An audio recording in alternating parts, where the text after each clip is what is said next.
जय श्री राधे, जय श्री राम। कैसे हैं मेरे बहन भाइयों, आप सब मेरे मित्रों, सब ठीक हैं। आज का विषय आपका दाद, खाज, खुजली। तो कैसी भी दाद हो, खाज हो, खुजली हो, किसी भी तरह से आप परेशान हो तो आप गिन के 10 पत्ते नीम के ले लें। नीम को तो सब जानते ही हैं। तो नीम पे से आप 10 पत्ते ले आएँ और उनको तवे पर भून लें, ठीक है जी। और केवल 10 ले लें किशमिश। आधा गिलास पानी में 10 पत्ते जो भून रखे हैं आपने, भून के उनको आधा गिलास पानी में डाल लो और 10 किशमिश पानी में डाल दो और दोनों को उबाल के छोड़ दो, ठीक है जी। और सुबह को जैसे ही आप उठते हैं उसको छान के पीना है। 10 से 15 दिन तक पी के दिखा दीजिए।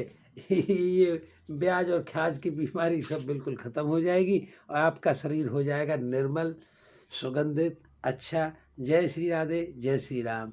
देख लेना भैया, लगा देना। जय माता दी, जय श्री राम।